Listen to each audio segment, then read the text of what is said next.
49ers Web Zone, No Huddle podcast, part of the Odyssey Network. I am Al Sacco. He is Brian Renick. If you like the show, subscribe.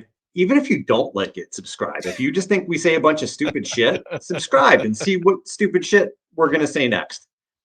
Brian. That's always entertaining. It's always entertaining. You can hate follow us if you want to. If you just want to listen because you hate us, go for it. We appreciate it all the same. Do it. And I'm sure there are some people out there who, kind of sick of hearing us talk. That's okay.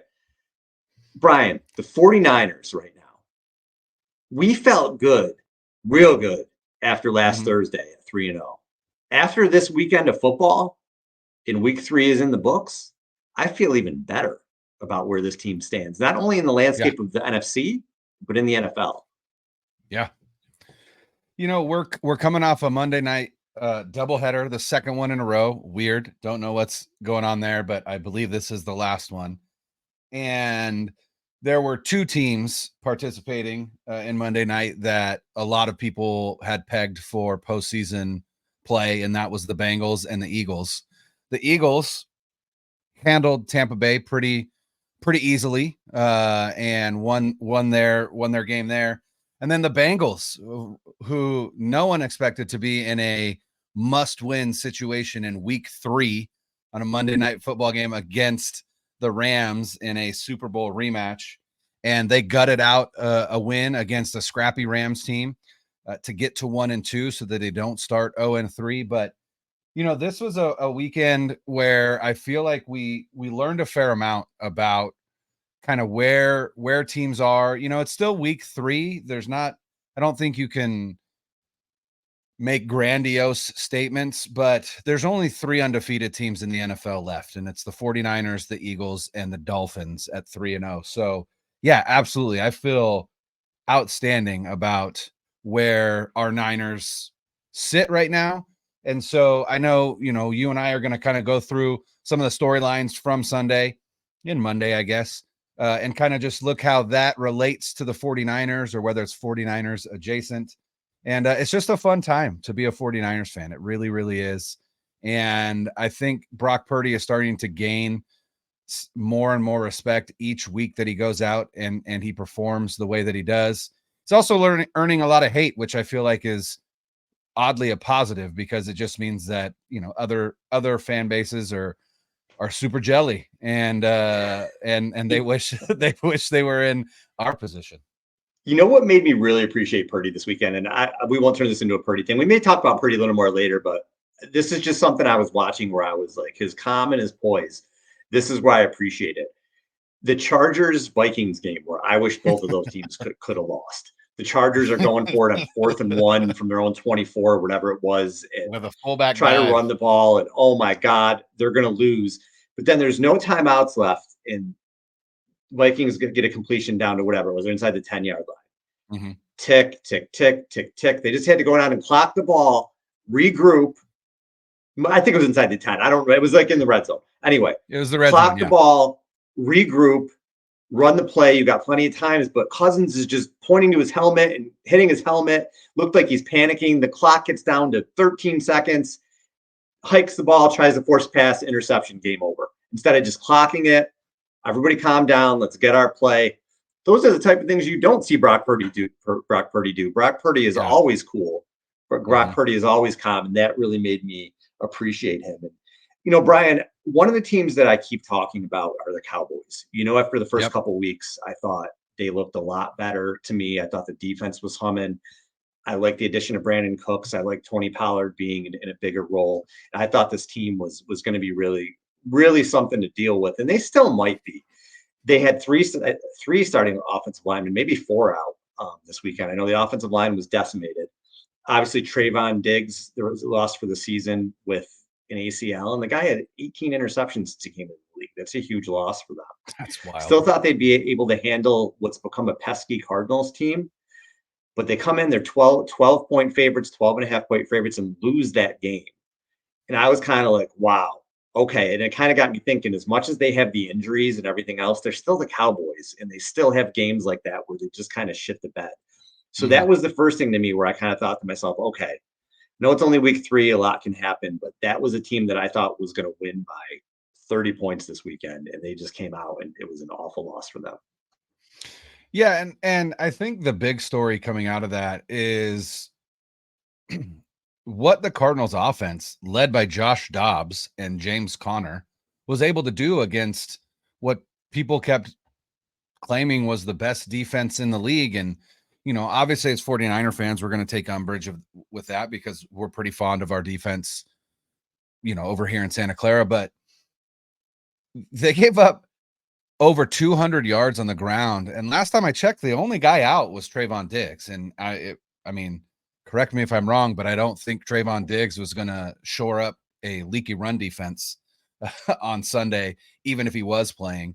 But they gave up over 200 yards rushing to a Cardinals team that, again, that's essentially really all they have because Josh Dobbs is their quarterback. So you got to go into that game gearing up to stop the run and to give up that kind of performance. The Cardinals average 7.2 yards per carry. I guarantee Kyle Shanahan is watching that game and just thrilled because he gets to watch the game tape from that in preparation for their next 2 opponents in 2 successive weeks. Like, that's easy tape study there. But I guarantee he's licking his lips, and so is Christian McCaffrey and Elijah Mitchell and man, obviously that's going to be a point of I guess a coaching point for the Dallas Cowboys this week and then heading into next week, because they do play the Patriots this week, who like to run the ball as well, because they also don't have a very good quarterback who, as of Sunday, is turkey tapping Sauce Gardner after a tackle and just, overall just kind of being kind of the douchebag that most people knew him to be and thought him to be. But yeah, he stinks. Yeah, I'm excited. Mac Jones stinks. Yeah, he's awful. He's awful in general. He's not good. And then he's just not a great dude either. And that's part of it. But yeah, it's exciting because, like I said, the 49ers major in running the football. And if the Dallas defense isn't going to be able to stop the run, it's going to be a long, long, long day for them. And a long season, because, again, we thought this was a 3-horse race for the NFC, the Cowboys, the Eagles, and the 49ers. And I'm not saying that it's not, but even with the offensive line the way that it was, that Cardinals team, it's scrappy, but they should have been able to get a win, and they weren't. And I think that is more a testament to the coaching staff, and I think the 49ers have an edge there for sure. And as much as Dak Prescott, I'm not saying that he's a bad quarterback by any stretch of the imagination, but he has times in games where he does some things that are head scratching. And there was a play in this game where he threw into triple coverage for an interception in a big spot. And we've seen him against the Niners in the playoffs now 2 years in a row look shook.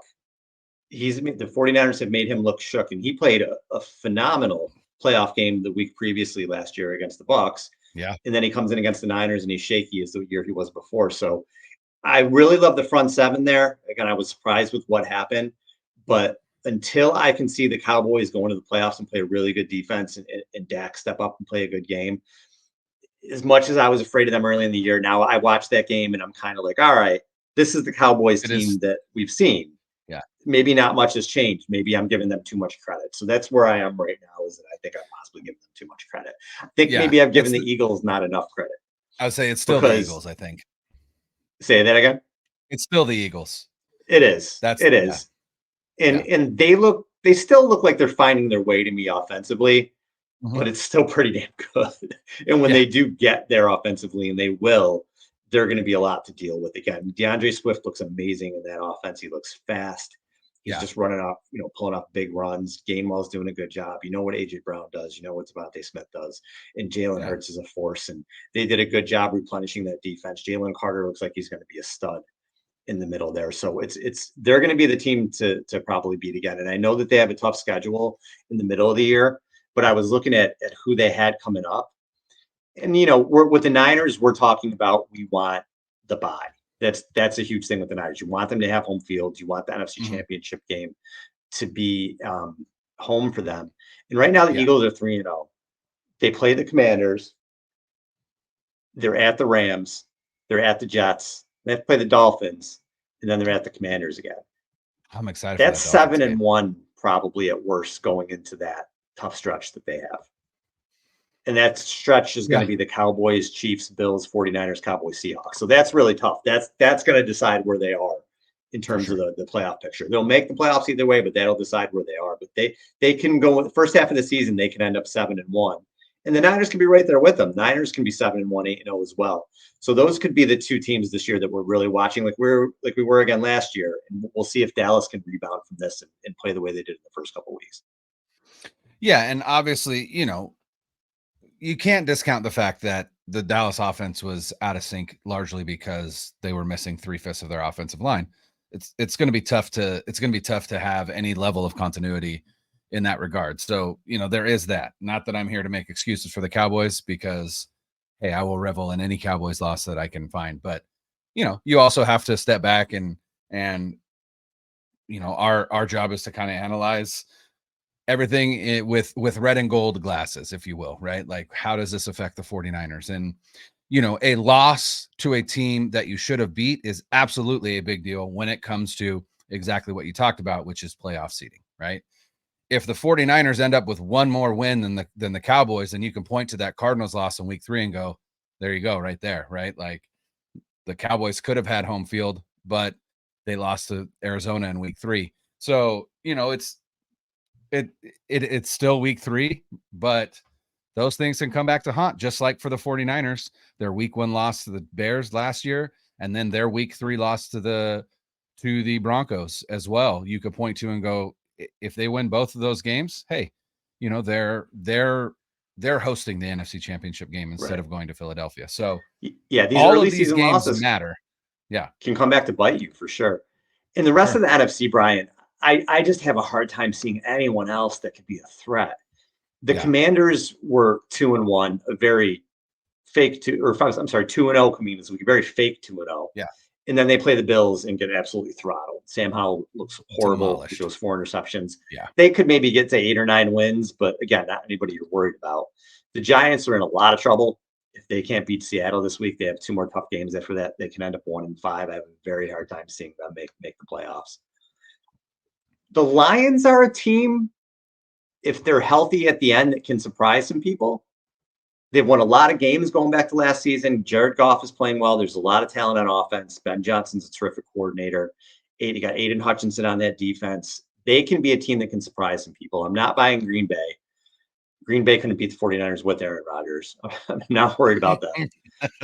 In the NFC South, again, there's nobody. Tampa Bay was 2-0. It was a very fake 2-0. We saw that again last night when the Eagles destroyed them. Falcons don't worry me. Saints have a really good defense, but other than that, not afraid of them. And the NFC West is probably going to be better than we thought it was. The Rams and the Cardinals, we thought they were going to be the 2 worst teams in the league. It doesn't look that way this year. They're actually both on the positive side in point differential, believe it or not. The only team in the NFC West that has a negative point differential is Seattle, -1.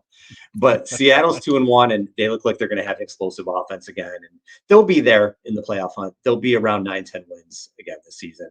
But do I think they're a Super Bowl contender? At this point, no. Those other 3 teams, like you said, Eagles, Niners, and maybe Cowboys are just far and above. It's hard.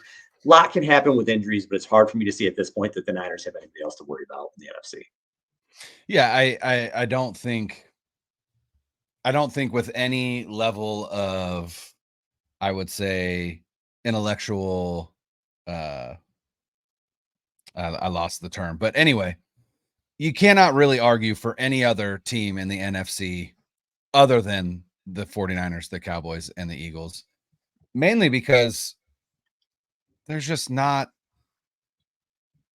that level of talent on any of those teams. I think the closest is Detroit. I think their defense has taken a step, and I think their offense isn't quite as explosive or at the very least good as it was last year. But I think they'll probably find their way back. I really like Ben Johnson as an offensive coordinator, and I think they'll figure it out. But if their offense can get back to what it was last year and the defense takes the step that it did to just mediocrity at this point, it's not even, I'm not here claiming that their defense is good, Although they did put it on the Falcons, who, had an efficient offense the first 2 weeks and just absolutely got shut down by Detroit. But they could be a handful.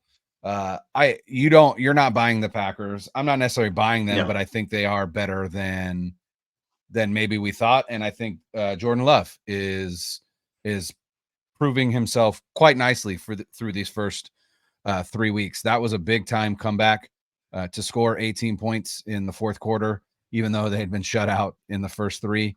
I think is a testament to their, I would say, their culture and Jordan Love's mindset as a quarterback. So I like what I'm seeing from there, but again, I don't know that they're at the same. I know it's not that I don't know. They're not at the same level as the 49ers, the Eagles, or the Cowboys. So it really is a 3-horse race. And, I think of those 3 horses, the Eagles and the 49ers have shown that they are probably still maybe a step ahead of Dallas, especially with the Diggs injury and with Mike McCarthy as a head coach. There's a lot of paper tigers this time of year, man. So yeah, I'm not, like I said, I wasn't buying the Bucks at all. And did I tell you I started doing the FanDuel Sportsbook? No. Dangerous for me. They give you the free $200 and it's just dangerous for me. But I'm doing pretty well so far. I'm really cheap. So I'm not the type of dude who's going to bet like $150 on it. I'm not. I'm cheap. But if I can win, $20 here or $30 here, it makes my day. So anyway, I'm not buying the Bucks at all. And I'm like, all right, you have the Eagles coming off a mini bye, the Thursday night game, and it was the line was 4.5. Like, the Eagles are going to win by more than 4.5. So that was one of my biggest bets this week that I did, and I did well on that. I didn't see any way the Bucks were going to. Baker Mayfield against that pass rush, come on. So I did pretty well there. And I don't know, talk to me in a few weeks to see how I'm doing, but I'm liking it, man. I like doing the bets. I feel like I spend so much time on football. It's all I think about. I have, I guess, sort of a part-time job covering it, and like, let's see if I can make some extra money. That's where my head's at with it. So if any listeners out there, if you guys like any bets, let me know. Any lines. I like to do, they have like, you can do the anytime touchdown, and that gets dangerous during a game. So last night I'm thinking, all right, AJ Brown and Jamar Chase have not scored touchdowns yet this year. Like, that's a good bet. AJ Brown was pissed last week. They're going to get him the ball. And they both had huge games, but neither one of them got in the end zone. So I lost those bets. AJ Brown dropped 2 touchdowns. But I'm going to go with it again next week. There's no way those guys can go 4 weeks in a row without touchdowns. That's going to be my I mean, it's the Chase thing is, I think, almost directly tied to Joe Burrow and that calf and how he's performed. But yeah, AJ Brown is not going to be denied 4 weeks in a row. I'm hard pressed to think that that's going to happen. Do you know who they're playing next week? The Eagles, Washington. Yeah. Okay. Yeah, that's an interesting game to me as well, because remember, the Eagles lost late in the season to Washington. Granted, Jalen Hurts didn't play in that game, but those division games are wonky, right? I mean, just look at the 49ers and Rams, right? Where, people are thinking, hey, maybe the 49ers aren't that good because, that game was 30 to whatever, was it 30 to 23?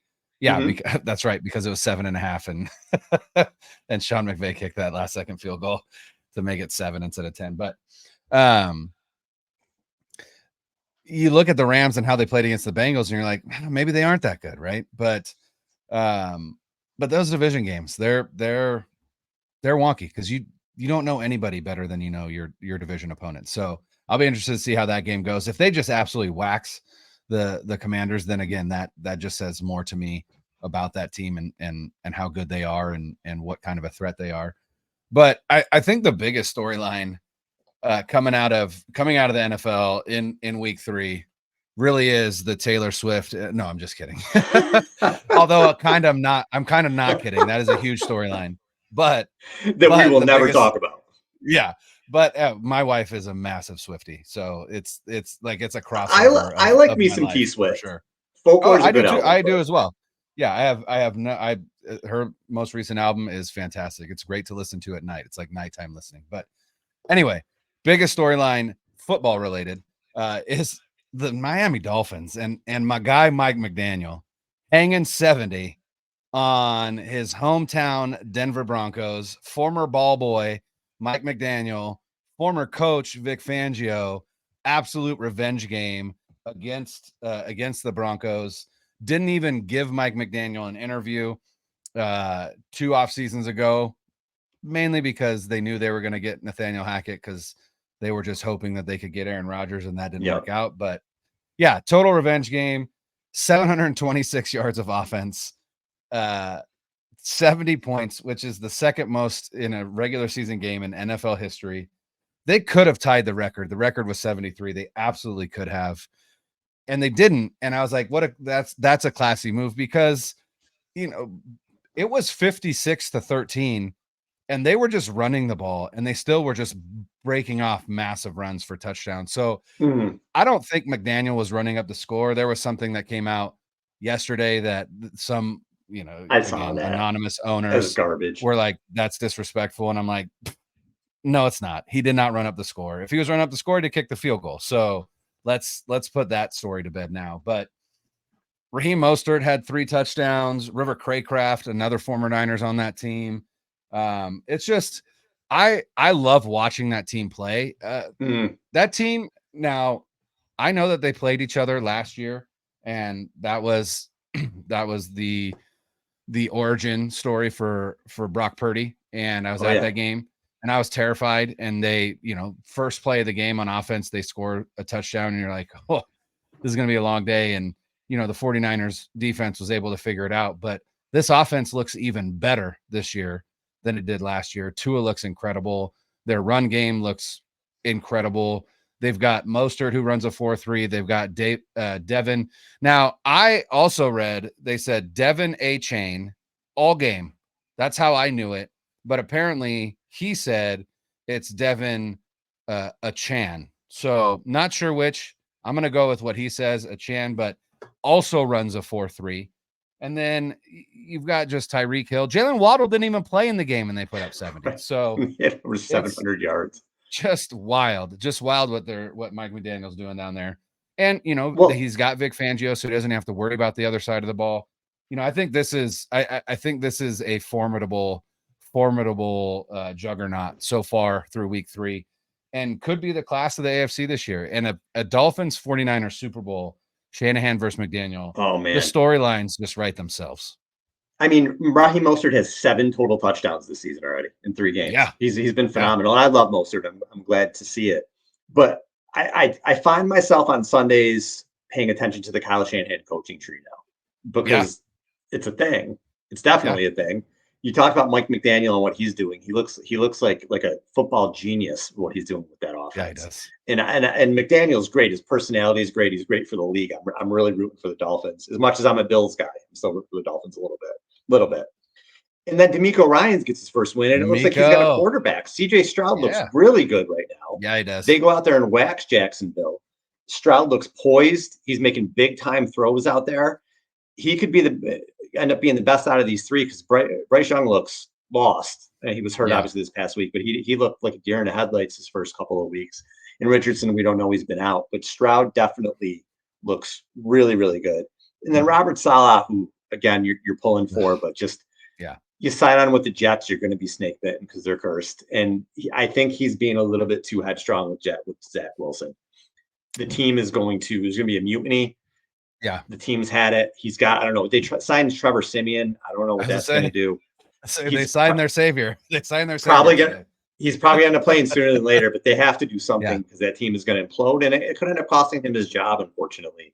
And we want to see Salah do well. But yeah, man, Kyle Shanahan, 6 years into the league, and in 7th season, he's already got 3 head coaches out there that were on his staff in the coaching tree. It's pretty crazy, and that are doing big things. And how do you think you feel as a Carolina Panthers fan watching CJ Stroud light it up down in Houston and go, well, we could have had that guy. We chose Bryce Young, and it's such a crapshoot. You just look at 2021 draft. I remember I was like, there's going to be some good quarterbacks coming out of here. I think a lot of people did. Lawrence looks like shit right now, as good as he was at the end of last year. I know he's missing his left tackle, but he doesn't look good. We know Zach Wilson's a bust. I guess Trey Lance is TBD, but it certainly didn't work out for the team that drafted him. Mac Jones sucks. Justin Fields sucks. Yeah. If it was 1920 and Justin Fields didn't have to throw a forward pass, it'd be great. But unfortunately, he's playing in 2023, and he's got to throw the ball. Listen, so maybe the answer is the wishbone in Chicago. Like, or a time lean machine. into it, guys. Because Just you're not doing anything else. You might as well lean into something. Do something. just awful. Just Take absolutely advantage awful. of something. Yeah. Yeah, and the Saleh thing is interesting. Like you said, they brought Simeon in. I still think the answer is Kirk Cousins. The Vikings are now 0-3. I feel like one more loss and you call them, you're like, listen, we'll give you the first round pick that we didn't have to give up, that we won't have to give up for Rodgers, right? Because they gave up a conditional first, right? It was a second, or it's a conditional first, which they'll get back.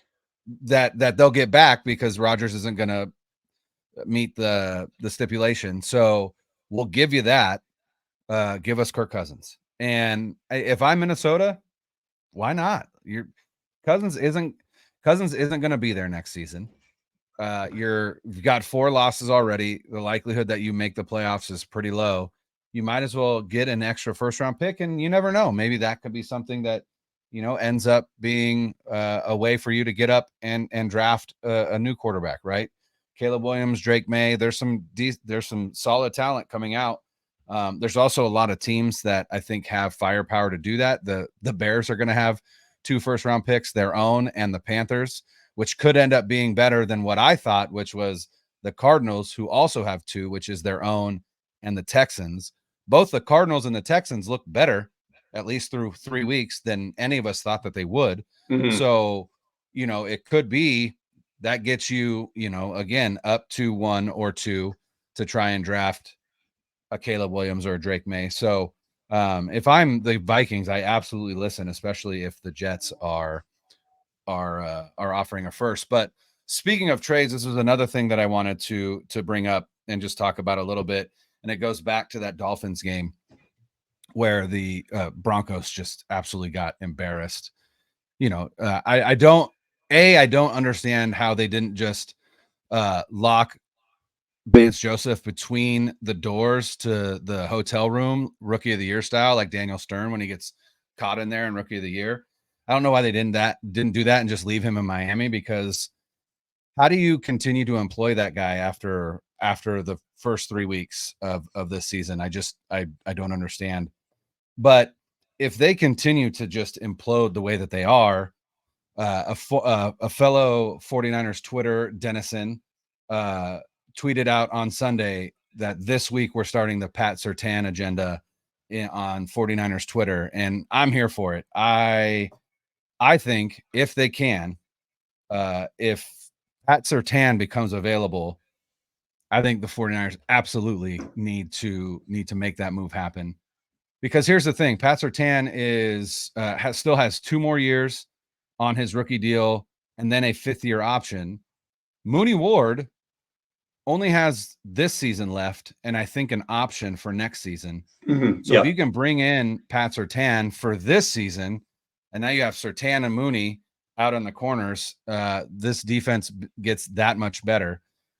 The thing is, if he does become available, there's going to be a lot of teams that are interested, contenders and non-contenders alike, right? The Cowboys. Yeah. There's going to be lots. So if the 49ers are going to engage and hope to win, it's going to cost, because they have their first round pick, but you and I are both pretty confident that pick is going to be in the high 20s at least, right? If not 31 or 32. Yep. And so offering that isn't enough, right? So what would that look like? And would this, the question I have is, would this regime be willing to invest that kind of capital in a cornerback? Because they haven't really shown that they're willing to do that a ton, although they did it with Mooney Ward, and I think they would be willing to. And not only that, but Pat Surtain costs like $6 million this year, and then the next 2, and then again it's the 5th-year option. But right, I think that move would be incredible. I tweeted out about it, and some people are like, I'd prefer to get a right tackle. I'd prefer to get, a defensive end. But I think a premier corner opposite Mooney Ward turns this defense into just a juggernaut, more than it already is. And so, man, I'd be pumped if that would happen. I mean, the Broncos got to tear it down, but I don't even know if they can do that with Wilson's contract. He's got an $85 million dead cap hit next year and $49 million the year after. What a disaster. What a disaster. And then they have an out after that. So they may be stuck with it. But yeah, that looks like a complete teardown job. Yeah, the Niners have shown that they'll be aggressive. We saw it with Emmanuel Sanders. We saw it with Christian McCaffrey, that they'll be aggressive in season. So I can absolutely see them addressing something like that. But I would have to, if there's a weakness on this team right now, it's the right side of the offensive line. And that's kind of where my mind goes to. If they can get Surtain, I think they jump to do it for sure. I think they would be involved, and they would see what the Broncos want if he becomes available. But the right side of the offensive line is the part that's a little bit scary to me right now for San Francisco with Burford and McKivitz there. So we'll see. I think that they're going to do something because they've proven that that's what they do. They're aggressive in season, but we'll see what that is. And it's really it really will depend on where they're at by Halloween, right? Halloween is the trade deadline. And that was, the catalyst for the Emmanuel Sanders trade was their undefeated record or their 1-loss record when they made that trade. And then last year they made the McCaffrey trade, and the catalyst was, oh shit, like we're not great. Trey's out. Like we need something to kickstart us, and McCaffrey's available. So, we're already past that point. So then again, it becomes like, hey, are we by Halloween, are we a 1-loss team? Are we still an undefeated team? And I think just that alone would be motivation enough for them to look around and be like, who's available? Let's go get it. And as far as the right side of the line goes, I'm hard pressed to think there's any teams that are going to be in a spot where they'd be willing to get rid of what would amount to an upgrade at right tackle. Right. Yeah. And so, I mean, obviously somebody has to be there for that to be what they do, but it's hard to know. But if not, then what I would just suggest for Colton McKivitz is just to start to employ the Lane Johnson false start method, where you just false start every get started play 2 seconds early. Right. And then I don't know how Lane Johnson, I don't know if he pays the refs. I don't know what he does, but it's obvious that there's something there because it's ridiculous. It's absolutely comically ridiculous how often it happens and how often it never gets called. And it's frustrating. But hey, Colton McKivitz, just start false starting. It's going to help you with your pass protection. And apparently that's not a penalty in the NFL anymore. All right, Brian, did we want to do this Purdy ranking thing we were talking about? Yeah, I mean, and we could just look at the NFC if we don't want to do the whole NFL, but it's a fun, I think it's a fun little thought experiment about, and that's the other thing is I think if we're talking ranking, we're talking right now, right after week 3. Oh, you want to do okay? Because that's a little different. If you say right now, like Joe Burrow's hurt, but obviously you're going to take Joe Burrow over Purdy, right? So.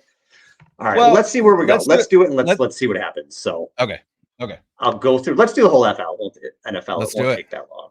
Let's do All it. right, we'll start in the AFC and go down. Tua. I think Tua. You got to put Tua. Yeah, 100%. It's got to be top 10. It's got to be top 100%. Right? Yeah, no, I would say Tua. Tua looks insane right now with the yardage he puts up, but yeah, absolutely, you have to take Tua. You have to take Tua. Top 10. Josh Allen, not even a discussion. Yep, top 5. Mac Jones, absolutely not. No.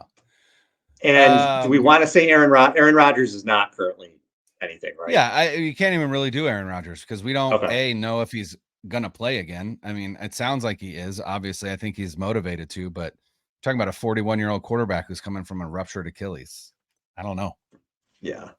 And Zach Wilson is a disgrace to the sport of football. Yes. So obviously he's not. Deshaun Watson. Yeah, Purdy is better than Deshaun Watson right now. Right now, I would agree. Kenny Pickett, absolutely not. Better. Lamar. I would take Lamar. 100%, me too. Yeah. I still have to take Burrow. He I could agree. be healthy next week. Like you can't not. Yep. I know he hasn't played super well this year, but Yeah, there's too much proof there to go anywhere. And I said this last year, and I still believe it. Like Burrow, when it comes to quarterbacks in the NFL, Burrow is the one that I think Brock most favorably compares to, in that Burrow is a superstar because of what's between his ears, not because of his physical gifts, right? Right. You know, he has a bit of a stronger arm than Purdy does, but I don't think it's by a ton. But Burrow is Mr. Cool, and that's really where Purdy excels as well. So, you know, I would take Burrow because he has proven it more and has won a national championship and has been to a Super Bowl. Like I absolutely am taking Burrow, but I really do feel like Burrow is the closest comparison in my eyes in the NFL currently to Brock Purdy in terms of the level that Purdy could ascend to, you know, if he continues to play that he is. Yeah. Richardson and Stroud, we have no idea either way. Yeah. It's TBD, so you got to just kind of throw them off to the side. So you wouldn't take them over Purdy at this point. Ryan Tannehill, I think the Titans can't get rid of him soon enough. No way there. And then Trevor Lawrence. I would still take Trevor Lawrence. I think a lot of what's going on down there is more, I would say, I don't want to say culture, but I would say I think Doug Peterson needs to take over play calling from here on out. I think it should be Peterson who who calls plays down there. And I think once Peterson takes over play calling, I think you'll see Lawrence's play tick up. So I'm gonna say that his play currently is largely due to poor play calling. And once Peterson takes over, I think we're gonna see more positive play out of Lawrence. So I would still take Trevor Lawrence over Brock Purdy, but I don't think it's like a slam dunk like it was at the end of last season. I think I agree with that. I think I'm on the same page with you there. Mahomes, not a discussion. Obviously, you take him. Yeah. Herbert, not a discussion. Obviously, take Herbert. Dude was 40 of 47 this past week. Wild. And some of those throws that he ripped off, you're just like, that is He's that's disgusting. So ridiculously talented. I just hope they don't waste his career with that schmuck of a head coach he's got. Yeah. Russell Wilson, not in 2023, my friends. Absolutely not. I am not taking Russell Wilson. Jimmy Garoppolo. Also not taking Jimmy Garoppolo. Was that not just a vintage Jimmy game the other night? Picked in the middle of the field, just another interception. You're like, what is he doing? End the game. Pick to end the game. Yeah. Who was it? It was Garoppolo, Cousins, and who else threw a pick to end the game? Garoppolo, Cousins, and I can't think of the other one was. There was another one, but yeah, I was like, oh, brutal. But all right, so that's Jimmy 7 Jimmy in the leads, AFC. We would take over him. Jimmy leads the NFL in interceptions this year. No big deal. He got 6, right? Yeah, that's insane. I'm not surprised, but game, all right, baby. 7 quarterbacks we take over Purdy in the AFC. Let's look at the NFC. Yep. Hurts, yeah, yes, absolutely. Yeah. Sam Howell, no. Daniel Jones, no. I'm not taking Dak Prescott over Brock Purdy. I'm not, and I'm not even being a homer. I'm just not. I know that he has played well and he has stretches of good play, but I'm not taking Dak because I feel like Purdy has already shown more in the postseason than Dak ever has. And that counts for something for me. So I would take Brock Purdy over Dak Prescott for a multitude of reasons, not the least of which is $900,000 versus however much he makes, which is a lot. It's over 40, I think. I feel like you have to look at this as just like they all make the same amount of money. And I would still take Brock. Yeah. You still take Brock? Yeah, I would still take Brock. So I have this weird, like, maybe category, which is going to have, you're not going to be surprised, the quarterbacks that are in it. And I'm going to put Dak there. So for me, I'm going to put him off to the side for right now. So we definitely have 8 quarterbacks over Purdy. Yep. And Dak is kind of in limbo over here. Jordan Love. Haven't seen a lot for him, but I like Purdy better than him. Yeah. But I like Love. I've liked what he's done so far. Yeah. So far, so good. Justin Fields, absolutely not. Purdy. Got so much hype coming into the season. He couldn't throw the ball last year. He still can't throw the ball. It was just a perfect fantasy football culture is what it was. He's putting on points. He's got all these highlight plays. And everybody's like, oh, he's ready to break out. They still couldn't win a game. He still couldn't complete a pass at the end of the game to help them win. And he can't do it again this year. Fields is going to maybe end up elsewhere next year. And the Bears will, who knows? Maybe they take one of these other quarterbacks. Yeah. Kirk Cousins.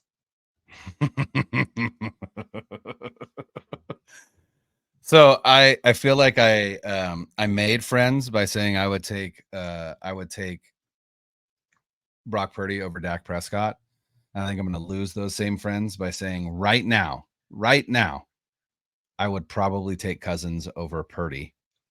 But it's getting tougher by the game that Purdy plays. But as it stands right now, Cousins goes in that weird purgatory. It is. It's a push almost. He puts up big numbers. He can throw the football, but you see what he did at the end of that game. It was panic. Yeah. We've never seen Brock Purdy do not to this point. That's why, to me, even though Cousins on the surface, talent wise, whatever, is probably better than Brock, when the intangibles come into it, when the big game comes into it, I don't know. So right now, for me, he's in that weird category. I would genuinely say I would probably trust Brock Purdy in a big game more than I would trust Kirk Cousins. And I don't feel like that is. I don't feel like that's a hot take. Jared Goff. Purdy. I'm putting him in purgatory just for right now. Purdy-tory? What? The Purdy-tory category. Derek Carr, I'd rather have Purdy. Purdy, yeah. Baker Mayfield. Purdy. No question, Purdy. Desmond Ridder. Purdy. Absolutely Purdy. Bryce Young, will put him in TBD. You're obviously going to take Purdy over him at the moment. Geno Smith. I would. Has Geno Smith been playing well? Absolutely. I don't know. I'm still not sold on him. I think he's as much of an unknown still as Brock Purdy is, just because, again, was he elite last year? Sure. Yeah. He played really, really well. But it's still, to me, there's still some proof that needs to be put on tape before I can say, yeah, he is a different quarterback now than he was his first, 7 seasons in the NFL or however long it was. Yeah. All right. I'm going to put him off to the side, and I'll tell you why with these guys in a second. Josh Dobbs, obviously, no. Do you want to say Kyler Murray? I'd still take Purdy because Murray looks like he was on the way down. Yeah. And Matthew Stafford. I would take Stafford. 100%. I would take Stafford. Yeah. Yep. Me too. Yeah. So we have definitely 9 quarterbacks. Tua, Allen, Lamar, Burrow, Lawrence, Mahomes, Herbert, Hurts, Stafford that we take over Purdy. Yep. We have 4 quarterbacks, and you said you take Cousins over him, but I think these 4 all fall into that where you could make an argument. Sure. You can make an argument for Dak. You can make an argument for Cousins. You can make an argument for Goff. You can make an argument for Smith. And people listening to this show, some of you will say, well, Cousins is better than him. And some of you guys are saying you're crazy. He's not. I think everybody on those 4 are going to have varied opinions. So I think he could be top 10 right now, Purdy, or you could make the argument he's 15th. But it's hard for me at his lowest. Yeah. And it's hard for me to argue that he's any lower than 15th. So right now, there's nothing wrong with being a top 15 QB. Absolutely nothing. Right now, I think at worst, he's top 15. And at best, if you really love him and you think he's better than those guys we put in the Purdy category, then you would put him top 10. But either way, it's an incredible story. Yeah, it's an incredible story at 10. It's an incredible story at 15 to me. Agreed. Have that conversation right now, but it's where we are. I love it. So I love it. All right, Brian, I know you want to thank somebody for sending you something before we get out of here. So so the other win that I had this Sunday is I don't know if you guys on the video back here, I've got George Kittle over my shoulder here. Foco sent me this George Kittle bobblehead. It's a Slime Zone bobblehead. So he's got the Nickelodeon blimp as a football, holding it in his hands. and it's just a George Kittle bobblehead. And thank you to Foco for sending that out. They had asked David and the Web Zone to help them promote. They have 2 bobbleheads coming out, 2 giant bobbleheads coming out, one of Christian McCaffrey and one of Deebo Samuel. And they had asked David if he would help promote that on the Web Zone. And David was like, yeah, what's in it for us? We're like, can we get those bobbleheads? And like, well, it's a production order right now, so you can pre-order those bobbleheads if you go to foco.com. So we can't give you those, but we do have a George Kittle slime zone. And I was like, I'm good. And I was like, is it free? Then it's for me. And so there we go. And they sent it. It got delivered on Sunday. I thought that was pretty cool. But yeah, again, thank you to Foco for sending the George Kittle bobblehead that will sit over there over my shoulder as we continue to talk Niner football all season. I love it. Yeah, that's foco.com, FOCO.com. And they are going to send us those bobbleheads, Brian, just not until yes, they are. Yes. So we'll just show those on the show when we get those. I don't know if we're getting McCaffrey or Deebo or one or the other. I don't know, but we'll definitely show everybody when we get them and tell you where you can get yours when we get those. And if it's one of each, you and I will Rochambeau for which one we want, unless there you go. Unless we decide that each one of us wants a different one. Brian and I love free shit though.